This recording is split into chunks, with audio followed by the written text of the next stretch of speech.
خوش آمدید۔ دی ریپبلک یعنی افلاطون کی ریاست پر ہماری گفتگو جاری ہے۔ پچھلی بار ہم نے کتاب اول اور دوم پر بات کی تھی، انصاف اور مثالی ریاست کے بنیادوں پر۔ جی، آج ہم خاص طور پر کتاب سوم کو تفصیل سے دیکھیں گے۔ بالکل، اور کتاب سوم کا مرکز ہے وہ پورا نظام، وہ طریقہ کار جو افلاطون اپنے محافظوں یعنی گارڈینز کی تربیت اور ان کا کردار بنانے کے لیے تجویز کرتا ہے۔ یہ صرف پڑھائی لکھائی نہیں ہے، یہ تو آپ سمجھیں روح کی پوری تشکیل، اس کی انجینئرنگ کا منصوبہ ہے۔ روح کی انجینئرنگ، واہ، یہ تو بڑا دلچسپ زاویہ ہے۔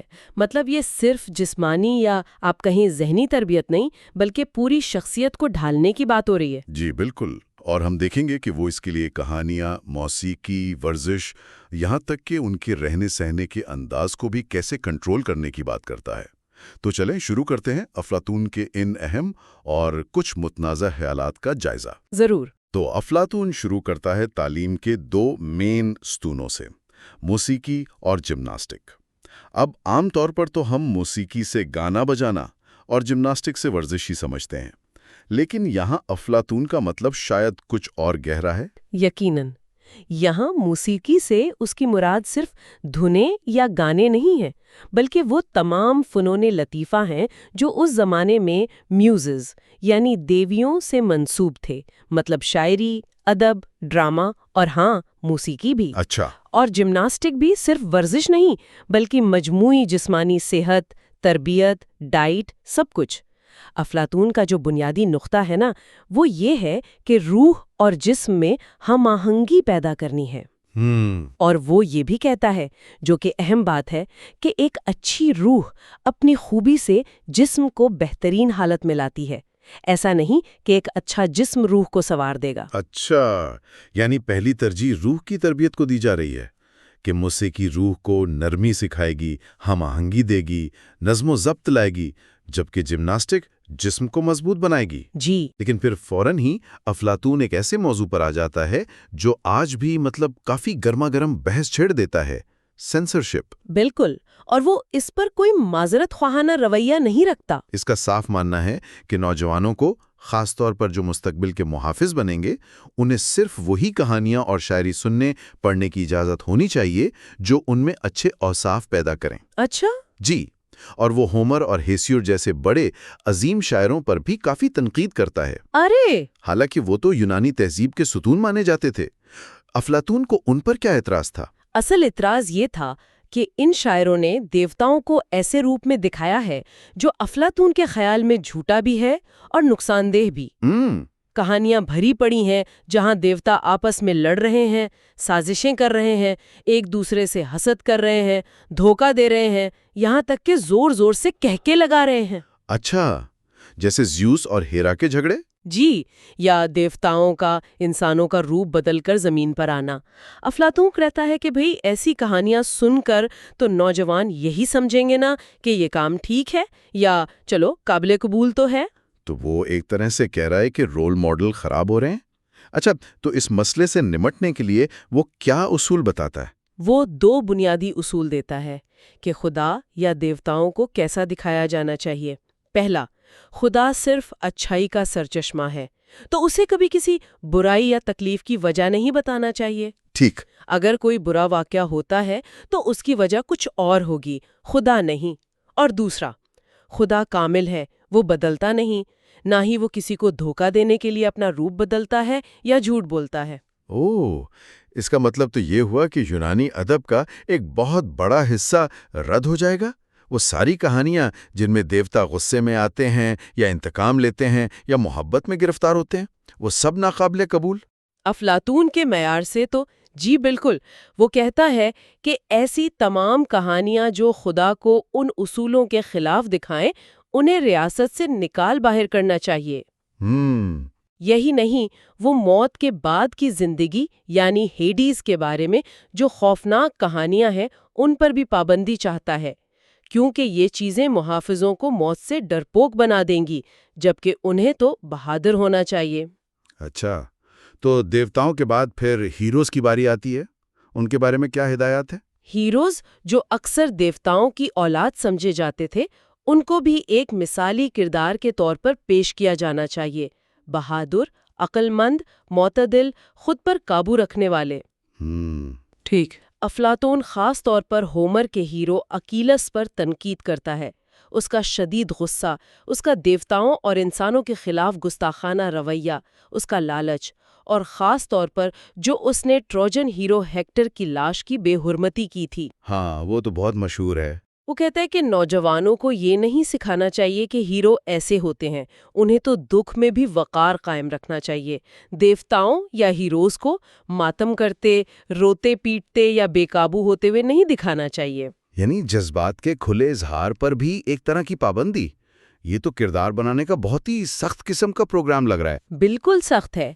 افلاطون کا مقصد ہی ایسے محافظ تیار کرنا ہے جو جذبات کے غلام نہ ہوں بلکہ عقل اور ریاست کے مفاد کے تابع ہوں۔ اسی لیے وہ آگے چل کر سچائی اور اعتدال پسندی جیسے اوصاف پر اتنا زور دیتا ہے۔ سچائی کا معاملہ بھی دلچسپ ہے۔ وہ کہتا ہے کہ جھوٹ دیوتاؤں کے لیے تو بالکل بیکار ہے، لیکن انسانوں کے لیے؟ انسانوں کے لیے وہ کہتا ہے جھوٹ کبھی کبھی ایک دوا، ایک میڈیسن کی طرح ضروری ہو سکتا ہے۔ اچھا۔ لیکن یہ مفید جھوٹ، یا جسے بعد میں نوبل لائے کہا گیا، یہ بولنے کا اختیار صرف اور صرف حکمرانوں کو ہے، وہ بھی صرف ریاست کی مجموعی بھلائی کے لیے۔ صرف حکمرانوں کو؟ جی، عام شہریوں کو حکمرانوں سے یا آپس میں جھوٹ بولنے کی ہرگز اجازت نہیں۔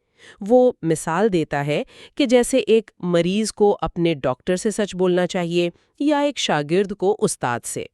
اگر عوام حکمرانوں سے جھوٹ بولنے لگیں تو ریاست تباہ ہو جائے گی۔ یہ نوبل لائے والی بات بذات خود کتنی متنازع ہے۔ مطلب حکمران عوام کو وہ باتیں بتا سکتے ہیں جو حقیقت نہ ہوں اگر وہ سمجھتے ہیں کہ یہ عوام یا ریاست کے لیے بہتر ہے۔ اس سے تو طاقت کے غلط استعمال کا خطرہ بہت بڑھ جاتا ہے۔ یقیناً یہ ایک بہت بڑا اعتراض ہے جو افلاطون پر کیا جاتا ہے، لیکن شاید اس کے دفاع میں یہ کہا جا سکتا ہے کہ وہ یہ اختیار صرف ان فلسفی بادشاہوں کو دے رہا ہے جو انتہائی تربیت یافتہ، بے لوث اور صرف سچائی اور اچھائی کے متلاشی ہیں۔ وہ سمجھتا ہے کہ وہ اس اختیار کا غلط استعمال نہیں کریں گے۔ لیکن عملی طور پر یہ بہت خطرناک تصور ہے۔ خیر، سچائی کے بعد آپ نے اعتدال پسندی، ٹیمپرنس کا ذکر کیا۔ اس کا کیا مطلب ہے یہاں؟ اعتدال پسندی کا مطلب ہے خود پر قابو رکھنا، خاص طور پر جسمانی خواہشات پر، اور ساتھ ہی حکمرانوں کی اطاعت کرنا۔ اچھا۔ افلاطون پھر ہومر کی مثالیں دیتا ہے جہاں دیوتا اور ہیرو کھانے پینے کے بہت شوقین، شراب پی کر مدہوش اور جنسی بے راہروی کا شکار دکھائے گئے ہیں۔ وہ کہتا ہے کہ ایسی کہانیاں نوجوانوں کو سکھاتی ہیں کہ ان خواہشات پر قابو پانا ضروری نہیں، لہٰذا ایسی شاعری کو بھی تعلیمی نصاب سے نکالنا ہوگا۔ انہیں قناعت اور نظم و ضبط سیکھنا چاہیے۔ تو ادب اور موسیقی کے ذریعے کردار سازی ہو گئی۔ اس کے بعد جسمانی تربیت یعنی جمناسٹک کی باری ہے۔ اس کا مقصد صرف طاقتور فوجی بنانا تو نہیں تھا؟ نہیں، مقصد اس سے کہیں زیادہ تھا۔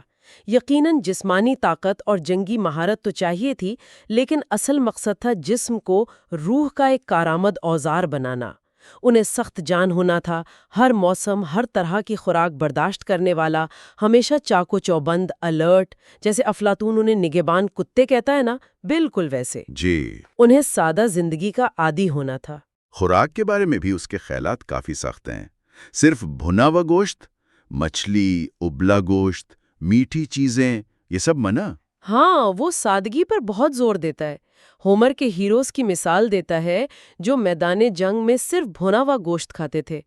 اس کا خیال تھا کہ یہ جو پرتعیش کھانے ہیں، میٹھی چٹنیاں، سسلی کے پکوان جیسی چیزیں، یہ جسم کو نرم اور بیماریوں کا گھر بناتی ہیں۔ اچھا۔ وہ کہتا ہے کہ جس معاشرے میں بہت زیادہ عیش و عشرت اور بری خوراک ہونا، وہاں پہ ڈاکٹروں اور وکیلوں کی بھرمار ہو جاتی ہے۔ ڈاکٹر اور وکیل؟ وہ کیوں؟ ڈاکٹر بیماریوں کے علاج کے لیے، اور وکیل ان جھگڑوں کے لیے جو خراب صحت اور خراب کردار سے پیدا ہوتے ہیں۔ یہ دونوں اس کے نزدیک ایک بیمار معاشرے کی نشانی ہے۔ اور وہ تو اس دور کی جو جدید طب تھی اس پر بھی تنقید کرتا ہے۔ خاص طور پر ایک طبیب تھا ہیروڈیکس۔ بالکل، ہیروڈیکس خود بیمار رہتا تھا اور اس نے اپنی بیماری کو پال پوس کر لمبی عمر تو پالی، لیکن وہ کسی کام کاج کے قابل نہیں رہا تھا۔ افلاطون کہتا ہے کہ یہ طریقہ ٹھیک نہیں۔ تو پھر کیا ٹھیک ہے؟ طب کا مقصد یہ ہونا چاہیے کہ جو لوگ ریاست کے لیے مفید ہیں ان کا جلدی سے علاج کر کے انہیں کام پر واپس لایا جائے، جیسے پرانے زمانے کا طبیب ایسکلیپیس کرتا تھا۔ اور جو مفید نہیں؟ جو لوگ دائمی بیمار یا لا علاج ہے اور ریاست پر بوجھ ہے، ان پر وسائل ضائع کرنے کے بجائے انہیں مرنے دینا چاہیے۔ یہ بہت سخت بات لگتی ہے آج، لیکن یہ اس کے ریاست سب سے پہلے والے نظریے سے ملتی ہے۔ یہاں تک کہ وہ کہتا ہے کہ اپنی صحت کا بہت زیادہ خیال رکھنا بھی ایک برائی بن سکتا ہے۔ ہاں، اگر یہ خیال انسان کو اس کے اصل کام سے، اس کی ذمہ داریوں سے یا علم حاصل کرنے سے روک دے، جیسے کوئی کاریگر ہے اگر ہر چھوٹی موٹی تکلیف پر کام چھوڑ دے یا کوئی طالب علم سر درد کا بہانہ بنا کر پڑھائی چھوڑ دے تو وہ کبھی کامیاب نہیں ہو سکتا۔ صحت اہم ہے لیکن بذات خود مقصد نہیں۔ ٹھیک ہے، تو موسیقی یعنی فنون اور جمناسٹک یعنی جسمانی تربیت دونوں ضروری ہیں، لیکن ان کا توازن کیسے رکھا جائے گا؟ یہ توازن بہت ہی اہم ہے۔ افلاطون کہتا ہے کہ اگر کوئی صرف جمناسٹک پر زور دے اور فنون کو نظر انداز کر دے تو وہ وحشی، سخت دل اور علم سے دور ہو سکتا ہے، بھلے جسمانی طور پر کتنا ہی بہادر کیوں نہ ہو، اس کی روح میں سختی آ جائے گی۔ اور اگر کوئی صرف موسیقی اور فنون میں ہی ڈوبا رہے اور جسمانی تربیت کو چھوڑ دے تو وہ ضرورت سے زیادہ نرم، جذباتی اور کمزور ہو جائے گا۔ اس کی وہ جو اسپرٹڈنس ہے، ہمت، وہ ختم ہو جائے گی۔ وہ ایک اچھا سپاہی یا محافظ نہیں بن پائے گا۔ لہٰذا خدا نے انسان کو یہ دونوں چیزیں، میوزک اور جمناسٹک، اسی لیے دی ہیں تاکہ وہ ان کا صحیح امتزاج کریں اور اپنی روح کے جو دو بنیادی حصے ہیں، فلسفیانہ یعنی نرمی اور علم والا، اور جرأت مندانہ یعنی ہمت اور سختی والا، ان میں ہم آہنگی پیدا کریں۔ یہی ہم آہنگی اصل بہادری اور اعتدال ہے۔ یہ تو ہو گئی تربیت۔ اب اس تربیت یافتہ طبقے میں سے حکمران کیسے چنے جائیں گے؟ ظاہر ہے سب محافظ تو حکمران نہیں بن سکتے۔ نہیں، بالکل نہیں۔ افلاطون کہتا ہے کہ حکمران یعنی رولرز محافظوں یعنی گارڈینز کے طبقے میں سے ہی چنے جائیں گے، لیکن صرف بہترین۔ اصول یہ ہے کہ بوڑھے اور تجربہ کار نوجوانوں پر حکومت کریں۔ اور بہترین کا معیار کیا ہوگا؟ وہ جو سب سے زیادہ ذہین ہوں، قابل ہوں اور سب سے بڑھ کر ریاست کے مفاد کا سب سے زیادہ خیال رکھنے والے ہوں۔ اور یہ کیسے پرکھا جائے گا کہ کون ریاست کا سب سے زیادہ وفادار ہے، کون سب سے زیادہ خیال رکھتا ہے؟ اس کے لیے افلاطون ایک مسلسل اور سخت قسم کی آزمائش کا نظام تجویز کرتا ہے۔ بچپن سے لے کر بڑھاپے تک انہیں مختلف حالات میں ڈالا جائے گا، یہ دیکھنے کے لیے کہ کیا وہ اپنے اس بنیادی یقین پر قائم رہتے ہیں کہ ریاست کا مفاد ہی ان کا اپنا مفاد ہے۔ کیسی آزمائشیں؟ انہیں مشکل کام دیے جائیں گے، انہیں تکلیف اور خوف کا سامنا کروایا جائے گا، انہیں لذتوں اور لالچ سے آزمایا جائے گا۔ جو شخص ہر آزمائش میں کامیاب ہو، جو کبھی نہ بھولے کہ اسے ریاست کا خیال رکھنا ہے، اور جو اپنی زندگی میں ایک ہم آہنگ اور باوقار نمونہ پیش کرے، صرف اسے ہی حکمران طبقے میں شامل کیا جائے گا۔ جو ناکام ہو جائے انہیں رد کر دیا جائے گا۔ یعنی حکمرانی کوئی پیدائشی حق نہیں، بلکہ مسلسل کمائی جانے والی چیز ہے۔ لیکن پھر افلاطون ایک بہت ہی عجیب و غریب کہانی متعارف کرواتا ہے، دھاتوں کی حکایت یا فنیشن حکایت۔ اسے وہ خود ایک عظیم و شان جھوٹ کہتا ہے۔ اس کی کیا ضرورت پڑ گئی؟ یہ واقعی ایک دلچسپ موڑ ہے۔ افلاطون سمجھتا ہے کہ ریاست میں استحکام اور ہم آہنگی کے لیے تمام شہریوں، حکمران، فوجی اور عوام کو ایک مشترکہ نظریے پر یقین لانا ضروری ہے۔ وہ تجویز کرتا ہے کہ انہیں یہ کہانی سنائی جائے: تم سب بھائی ہو کیونکہ تم سب ایک ہی ماں یعنی دھرتی ماں کی اولاد ہو، لیکن جب خدا تمہیں زمین سے بنا رہا تھا تو اس نے تمہاری ساخت میں مختلف دھاتیں شامل کر دیں۔ جنہیں حکمران بننا تھا ان میں سونا ملایا گیا، جو ان کے معاون یا فوجی بنیں گے ان میں چاندی، اور جو کسان اور کاریگر ہوں گے ان میں پیتل اور لوہا۔ اس کہانی کا مقصد کیا ہے؟ کیا یہ طبقاتی تقسیم کو جائز قرار دینا ہے؟ جزوی طور پر ہاں، یہ بتانا کہ ہر طبقے کا اپنا ایک خاص کردار اور فطرت ہے جسے خدا نے مقرر کیا ہے۔ لیکن اس کا ایک اور اہم پہلو بھی ہے۔ افلاطون کہتا ہے کہ یہ ضروری نہیں کہ سونے کے والدین کی اولاد ہمیشہ سونے کی ہی ہو۔ اچھا؟ اگر سونے یعنی حکمران والدین کے ہاں چاندی یعنی فوجی یا پیتل یعنی عوام کی فطرت والا بچہ پیدا ہو تو اسے اس کے فطری طبقے میں بھیج دینا چاہیے۔ اسی طرح اگر پیتل یا لوہے والے کے ہاں سونے کی فطرت کا بچہ پیدا ہو تو اسے عزت کے ساتھ حکمران طبقے میں اوپر لے آنا چاہیے۔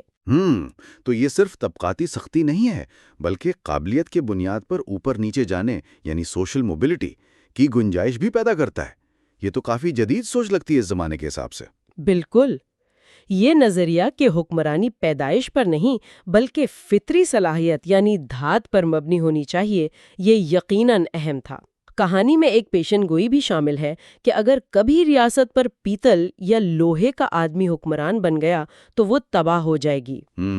افلاطون خود مانتا ہے کہ پہلی نسل شاید اس کہانی پر یقین نہ کرے، لیکن امید ہے کہ آنے والی نسلیں اسے مان لیں گی۔ اس کا مقصد اتحاد پیدا کرنا ہے، ہر ایک کو اپنی جگہ پر مطمئن رکھنا ہے اور صحیح بندے کو صحیح کام پر لگانا ہے۔ تو تعلیم ہو گئی، حکمرانوں کا انتخاب ہو گیا، معاشرتی ڈھانچے کی بنیاد بھی رکھ دی گئی۔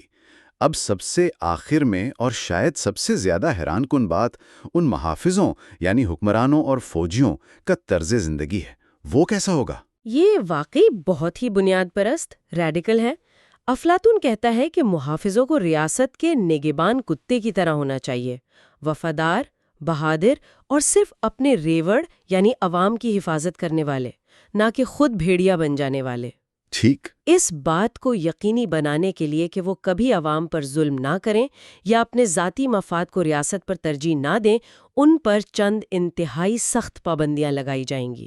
کیا پابندیاں؟ مطلب کیسی؟ سب سے بنیادی، کوئی نجی ملکیت نہیں، سوائے چند بالکل ضروری ذاتی چیزوں کے ان کے پاس اپنا کچھ نہیں ہوگا، نہ ذاتی گھر، نہ زمین، نہ پیسہ۔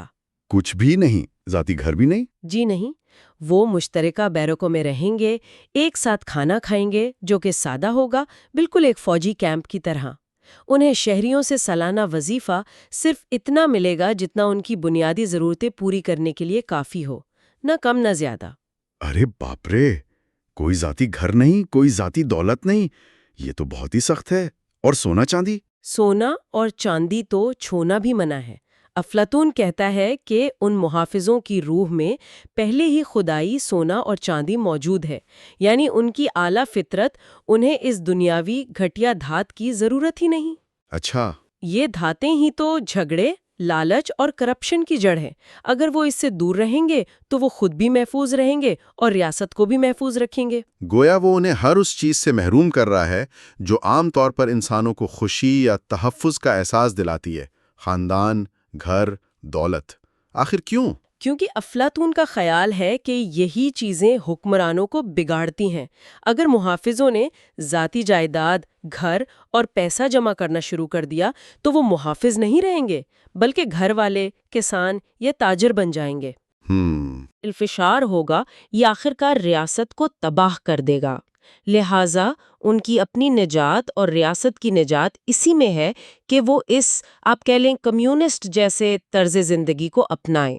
تو خلاصہ یہ ہوا کہ کتاب سوم میں افلاطون نے ایک مکمل نقشہ کھینچا ہے کہ مثالی ریاست کے محافظوں کو بچپن سے لے کر ان کی پوری زندگی تک کیسے تشکیل دیا جائے گا۔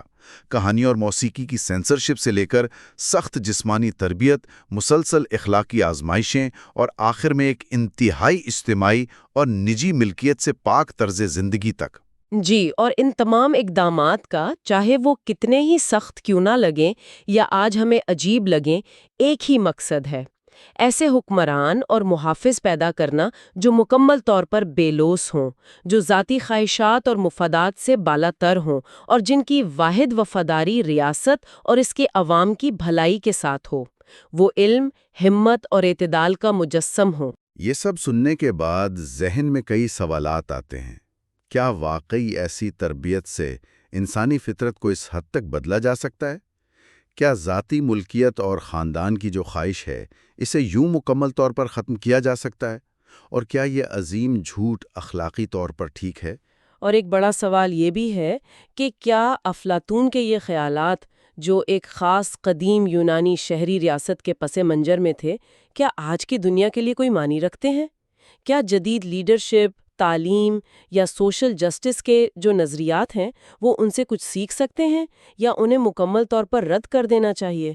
یہ وہ سوالات ہیں جن پر واقعی غور کرنا ضروری ہے۔ یقیناً یہ بحث تو سوچ کے کئی نئے در کھولتی ہے۔ اگلی بار ہم کتاب چہارم کا جائزہ لیں گے اور دیکھیں گے کہ افلاطون کی اس مثالی ریاست میں ان بنیادوں پر انصاف کا تصور کیسے عملی شکل اختیار کرتا ہے۔ ہمارے ساتھ رہنے کا شکریہ۔